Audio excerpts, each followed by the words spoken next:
ಎಲ್ಲರಿಗೆ ನಮಸ್ಕಾರ. ಇದು ಅಕ್ಷಯ ಲಗ್ನ ಪದ್ಧತಿ ಅಂತ ಹೇಳುವ ಎಲ್.ಪಿ. ಜ್ಯೋತಿಷರು ಮತ್ತು ಅಕ್ಯುಪಂಕ್ಚರಿಸ್ಟ್ ಕುಂಟಿಕಾನ ರಾಧಾಕೃಷ್ಣ ಭಟ್.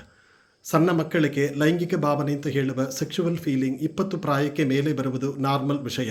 ಕೆಲವ ಗಂಡು ಮಕ್ಕಳು ಮತ್ತು ಹೆಣ್ಣು ಮಕ್ಕಳಿಗೆ ಸೆಕ್ಷುವಲ್ ಫೀಲಿಂಗ್ ಅಂತ ಹೇಳುವ ಈ ಲೈಂಗಿಕ ಭಾವನೆ 11 ಪ್ರಾಯದಲ್ಲಿಯೇ ಬಂದು ಬಿಡ್ತದೆ. ಆ ಥರ ಬರುವಾಗ ಈ ಮಕ್ಕಳು ಹೇಳುವುದು ಕೇಳುವುದಿಲ್ಲ, ತುಂಬ ಚರ್ಚೆ ಮಾಡ್ತಾರೆ, ತುಂಬ ಹಠ ಮಾಡ್ತಾರೆ, ಸರಿ ಓದುವುದಿಲ್ಲ, ಲವ್ ಅಫೈರ್ ಥರ ವಿಷಯಗಳಲ್ಲಿ ಸಿಕ್ಕಿ ಬೀಳ್ತಾರೆ.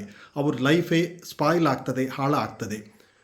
ಈ ಥರ ವಿಷಯಗಳು ಎಲ್.ಪಿ. ಜ್ಯೋತಿಷದಲ್ಲಿ ಒಂದು ಜಾತಕ ನೋಡುವಾಗ ಮುಂದೆ ಗೊತ್ತಾಗ್ತದೆ. ಅದು ಸರಿ ಮಾಡಲಿಕ್ಕೆ ಇರುವ ಮಾಹಿತಿಯು ಕೊಡಲಿಕ್ಕೆ ಆಗ್ತದೆ. ನಿಮ್ಮ ಮಗುವಿಗೆ ಈ ಥರ ವಿಷಯಗಳು ಆಗ್ತಾ ಉಂಟಾ, ಅಲ್ಲದ್ರೆ ಭವಿಷ್ಯದಲ್ಲಿ ಈ ಥರ ವಿಷಯಗಳು ಬರಲಿಕ್ಕೆ ಉಂಟಾ ಅಂತ ಗೊತ್ತಾಗಲಿಕ್ಕೆ ನನಗೆ ಫೋನ್ ಮಾಡಿ. ದೇವರ ಅನುಗ್ರಹದಲ್ಲಿ ನಾನು ಅದು ನೋಡಿ, ದೇವರ ಅನುಗ್ರಹದಲ್ಲಿ ನಿಮಗೆ ಅದು ಸರಿ ಮಾಡಲಿಕ್ಕೆ ಇರುವ ದಾರಿ ಹೇಳಿಕೊಡ್ತೇನೆ. ಧನ್ಯವಾದ.